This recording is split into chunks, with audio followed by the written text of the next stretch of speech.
Hello, everyone, and welcome to the Very Reasonable Pilots podcast. I'm your host, Charles. Along with me is always my co-host, editor, producer, co-pilot, gunner, navigator, orator, and podcasting associate, Jacob Gloth. How you doing today, Jacob? I am swell, Charles, and excited for another episode of the podcast. We pitch new TV shows every single week, new episode ideas, new storylines, new characters, new worlds, and occasionally new short stories or films, or maybe, I don't know, a play we did once, I think, and there was some songs and a pitch that I wrote. All kinds of fun stuff, all packaged into these wonderful little episodes that we write every single week. But this week, Charlie, it is your turn, and you've got a new idea for us with a new title, which is... Oh, yeah. Well, the title that you gave me was All the Quiet Horses. But I'll tell you, folks, I'm gonna lift the curtain a little bit. I got home last night at 2 a.m. I was a little tipsy, wasn't drunk, but I had a drink. I'd had a drink or two after work. I got home, and I realized, oh, Jesus Christ, I haven't written a single word of this pitch. Nice. I have written exactly 0 words of All the Quiet Horses, and I couldn't even, I was like, maybe I'll do it right now. And I was just like, I couldn't think. The only idea I've had so far for All the Quiet Horses is a marriage counseling service where the marriage counselor is a horse. And just all these couples go to this horse marriage counselor to get advice. And it's just a horse. And it goes, yeah, that's the only idea I've had. Bit idea, but I don't think... Yeah, exactly. It's not really an idea. So I've got this short story in my hand. I've written it. I've been editing it the last few days, and I'm gonna read some of it to you. Oh, I don't think we'll get. I don't think we'll get through the full thing because it is 5 pages long and it's single space. Oh, well, maybe not. Yeah, okay. There's a lot. I'd see because your story was 5 pages long, but it was double space, so this is single double space. But yeah. Okay. So I don't know, we'll see. Maybe we will. We'll see. The short story is called Tender. Tender. Okay. I'm excited. Tender. It's good. My guess is tender refers to meat, and it's about human flesh. People are eating human flesh. It's like human meat. It's a TV show. Yeah, I just actually wrote a story where that does happen in it, but it is not this story. I think maybe you might have talked about that at some point, and I'm like remembering that. But maybe not. Okay. When I started the story, I just had the title Tender, and I wrote down every definition of the word tender, and there's so many. It's insane. There's like 12. It's crazy. All right, we'll start. On a cold Michigan morning, Henry Jacob is found dead in his father's bar. The linoleum floor is soaked in a thick pool of brown sludge. Henry's blood oxidized faster than the average 43-year-old man's, due to his near-constant abuse of alcohol over the last 20 years. The .32 caliber revolver that he'd placed to his temple was found a few minutes after Henry himself. The local constabulary decided it was best, for the sake of the town's oldest family, to keep the method of Henry's demise quiet. As such, the funeral was a very personal affair. The Jacobs elected to host a massive celebration of life in Henry's honor a few days after the funeral service. They hosted at the family bar, the tallest stool, and the entire town was in attendance. They spoke with reverence and love over their fallen soldier. Old friends reminisced, former teachers spoke fondly, old girlfriends lamented what could have been. It was all a lie. Every uttered syllable, and they all knew it. Henry was a selfish, drunken, violent narcissist. Now he's dead, and no one will miss him. The only person that would have was his mother. Delia Jacob was a deeply hateful woman. She spent the last 30 years of her life finding everything wrong with her husband, her town, her friends, but never her son. Henry was the only fruit of the disappointing Jacob marriage. A miracle child, as the doctors called him. Henry's father, Michael, was already in his late 60s when Henry was born, and Delia had been diagnosed with an ovarian cyst just a year before she found out she was pregnant. Delia endured a torturous and painful pregnancy. For 10 atrocious months, she battled morning sickness, afternoon sickness, and night sickness, as well as constant aches and pains and the hellish abuse from the family doctor. He constantly encouraged the termination of the pregnancy to, quote-unquote, save her the trouble. Delia sustained herself upon the idea, the truth, of her beautiful and perfect child. Henry was born with a malformity in his brain. It was nearly impossible to identify as an infant, but as he grew it became obvious to everyone around him, even his loving mother. Henry's anterior insular cortex never formed, and as such, he never grew a sense of empathy. Henry was 12 years old, when his English class was reading To Kill a Mockingbird. The book stuck with him. Obviously not the story of Scout and her father and the inevitability of prejudice in an isolated society, no. He was interested in one line. You never really understand a person until you climb inside his skin and walk around in it. The whole concept fascinated Henry. He had never considered understanding another person, and the methodology was toothsome to his soul. You could do anything you set your mind to, my sweet, perfect boy, his mother often reminded him. Henry endeavored to try and understand others in the manner Atticus suggested, but people seemed a very difficult place to start. At first, Henry decided to understand the neighbor's dog, Sir Barks-a-Lot. The results were obvious, and distasteful, to say the least. The family covered it up, obviously, but Cynthia McMahon had always harbored suspicion about the mysterious disappearance of her childhood pet. This was far from Henry's last foray into the macabre, but it was his most obvious. 6 months after the Sir Barks-a-Lot incident, Delia and Henry's father began to keep tabs on the local animal shelter. Henry had begun volunteering there after school. His father was proud of him, assuming that Henry had begun his transition into a kind and compassionate member of the community. He was wrong. Delia knew her boy better than that. She once visited Henry at the animal shelter to see how gentle and kind he was with the animals. She thought maybe he's changed.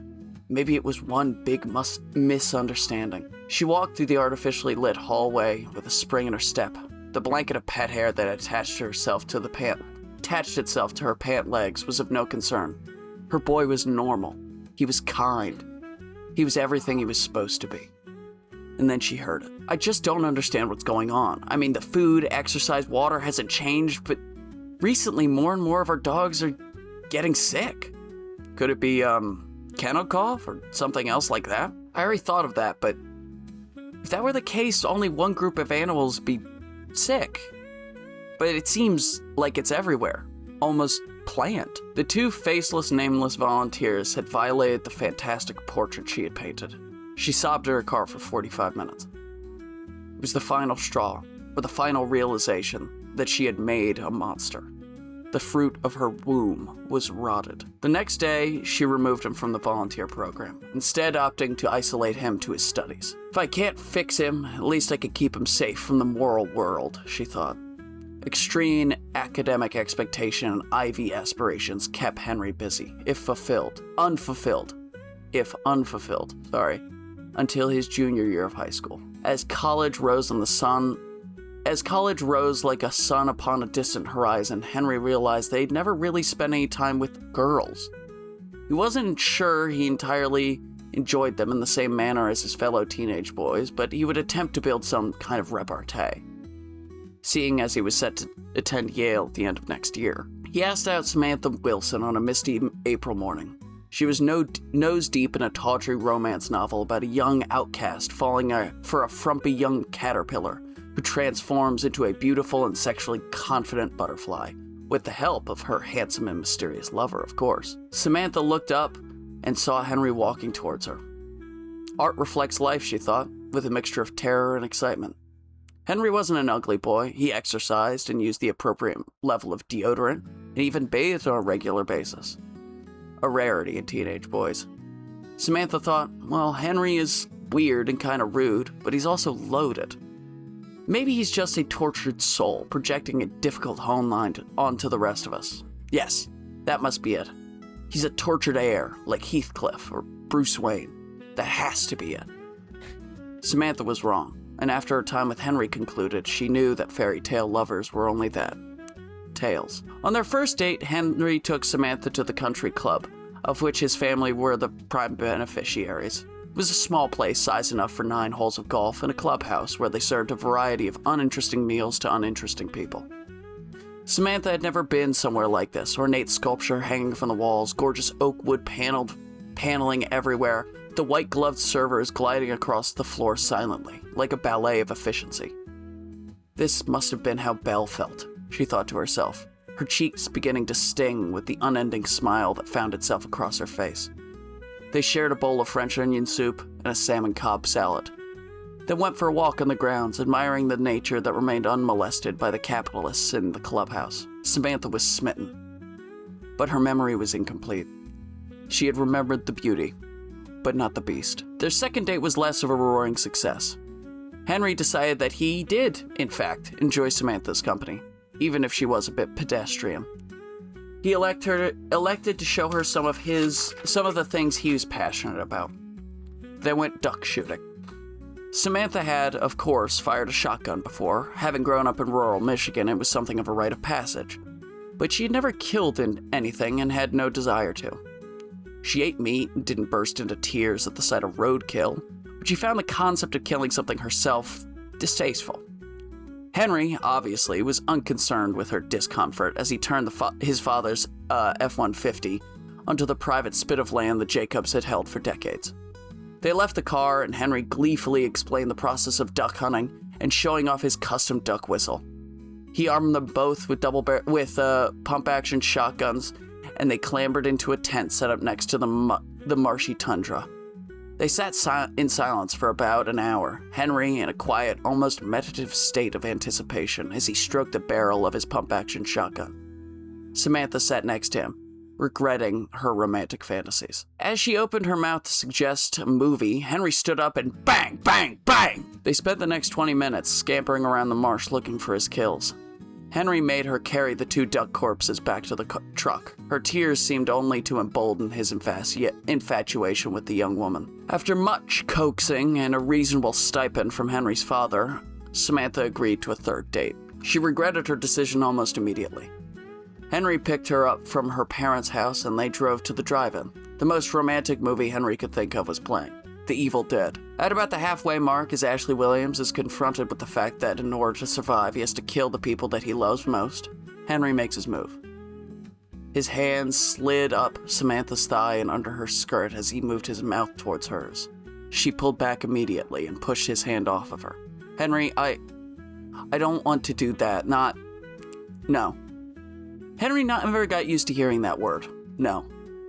Ever since infancy, he revolted against the concept that the world didn't belong to him and him alone. He ignored her pleas, his hands inelegantly fumbling under her skirt.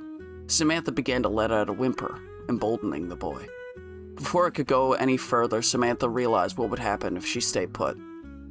Through tears, she fumbled through her handbag and produced a pair of nickel-plated nail scissors. Samantha doesn't remember what happened next. A scream, blood, the cool night's air hardening in her lungs as she ran home. A small scar on the back of Henry's right hand that would never really fade. Samantha spent 2 nights in the local jail before her parents begged her to apologize to the Jacobs for her quote-unquote completely ridiculous assault. Samantha's relationship with her parents never fully recovered. But then again, neither did the feeling in Henry's index finger. Henry decided that romantic relationships were not for him. At least not those sanctioned by the government and God. He endeavored to focus more on his studies. Veterinary science captured his eye from a young age.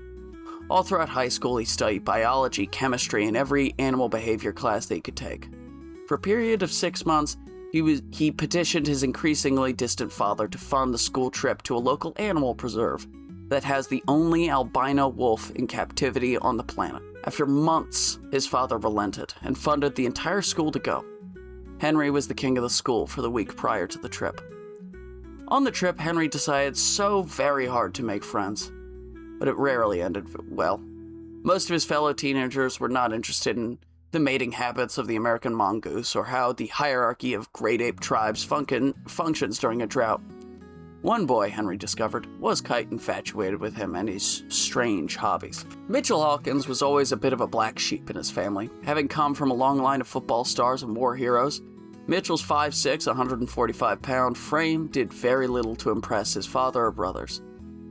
He spent much of his early childhood desperately searching for his father's attention, and when it never materialized, he found that fatherly warmth in the arms of the local priest. He would spend every day after school with Father Joseph. They would work around the church discussing the intricacies of the good word and argue about the previous night's hockey scores. Father Joseph, Mitchell once thought, Father Joseph might be my only real friend. One night, after a long day of studying the good word, Father Joseph asked Mitchell to help him in the church basement, moving a particularly heavy wardrobe. Mitchell didn't spend very much time in the church after that night. His parents noticed a change in his personality. Well, his mother did, but she thought nothing of it. Teen boys get all hormonal and moody. Mitchell found a kind of kinship in Henry's warped spirit, someone who had found themselves on the periphery of human experience due to conditions outside of their own control. They talked the entire bus ride to the animal preserve, and once they arrived, they both were enraptured by the beasts. Henry walked through the fenced fields where the animals ran free and safe. A kaleidoscope of abnormalities and injuries danced across the emerald green grass. Missing legs, extra heads, limbs, mange, patchy fur, exposed ribs, a bouquet of beastly beauty. Henry felt safe. He felt at home for the first time, and then he saw it. Slinking out of a cave at the edge of the property was a pristine, white predator, the lone wolf. It looked at him, raising its snout from the earth and allowing its eyes to fall upon a fellow hunter. Henry looked for a long time as the wolf refused to break contact. Eye contact. It walked closer. The other kids looked around and laughed nervously. It walked closer. Henry approached the fence and hung his fingers on the chain links. The blood in his fingers pooled at the tips as they began to turn purple. It walked closer. Henry got closer to the ground, getting on his knees and glaring even deeper into the eyes of the creature, and it walked closer. Henry and the wolf met at the fence, their faces close enough to touch. The other kids had backed far away. He could feel the beast's hot breath on his cheek and the stench of rotted meat emanating from its maw. It was almost too much to bear, but he persisted, never broke eye contact. The wolf looked at him one last time, threw its head back, and let out a raspy, scraping howl, like fingernails on a blackboard, and Henry reciprocated. After the animal preserve, Henry and Mitchell spent almost every afternoon together, oftentimes ignoring homework in order to find some poor creature to harass. We're smarter, we're stronger, this is what we're meant to do. Mitchell would agree, and after a few years of shoving M80s into squirrels and swinging sacks full of cats into trees, he actually began to believe it. They both graduated close to the bottom of the class without much fanfare. Henry's mother wanted to throw him a massive party, but both he and his father disapproved. They had become very much alike, Henry and his father, distant and cold, wishing for a different life than the one they had. On Henry's 18th birthday, his father gave him a firm handshake, a check for $2,000, and an eviction notice. Within 24 hours of his 18th birthday, Henry had moved out of his family home, electing to move in with Mitchell to a small studio apartment in the center of town. They both abhorred the idea of working, but decided that, if anywhere, they should work at Henry's father's bar, the Tallest Stool. The bar had been a staple of the town's local economy and social scene, often hosting wedding receptions, funerals, parties, graduation celebrations, and everything in between. Henry's presence changed that almost instantly. He was a mean drunk, often screaming at patrons and reminding everyone in the bar about every horrible thing that had happened to them and how funny he found it. The bar didn't have very many patrons after Henry began his reign of terror. As he ran his father's legacy into the ground, his mother would soon join it. She had been diagnosed with throat cancer the year prior. Decades of smoking those black velvet cigarettes had wreaked havoc upon her insides. Henry refused to believe that anything was the matter with his mother's health, and had instead decided to berate her for her lazy and entitled behavior as she failed to complete many of her motherly duties due to chemo treatments. She believed that he was so distraught by her sickness that he couldn't bring himself to accept it, but in reality he truly didn't care about her health until after it began to affect his daily routines. As she lay in the hospital bed, struggling for each breath, she brought her son close to her. She hugged him, kissed him on the cheek, and as tears rolled down her cheeks, she whispered in her ear, "You could have been so much more. You should have been so much." Those were the last words she spoke, an admission of regret. Henry knew that he should have felt some way, but as was true with his whole life, the emotions he should have felt escaped him, replaced instead with a severe thirst. Later that night, Henry was driving his truck 75 miles per hour down a highway after finishing a bottle of Got Rut whiskey, with Mitchell in the passenger side seat, trying and failing to light a cigarette with a pack of damp matches. Henry rolled his truck 4 times and ended up in a ditch next to the road. After a few minutes of unconsciousness, he awoke and looked to his left. Mitchell's right side of his face had been replaced with a shard of glass about the size of a Bible. The steamy crimson blood gurgled out of the wound as Mitchell turned his head and looked at Henry. His one working eye blinked once, and a tear fell to the floor. Henry clambered out of the car, looked up at the moon. He let out a raspy and cutting howl. He attended neither funerals, electing instead to drink alone in the bar he had turned into his own fortress of solitude. That was years ago now. The night before he shot himself, Henry saw on the television that the lone albino wolf on the North American continent had escaped captivity and mauled 2 adults and a child. The wolf was shot by the local police, and its body was being transferred to the National Museum, where it would be stuffed tomorrow. The end of the story. That's the end. Tender. Tender. I did finish it. I didn't think I was going to. You did. Good job. That was good, Charlie. I like that. Thank you. Very nice reading. It was a. Thank you. I have been.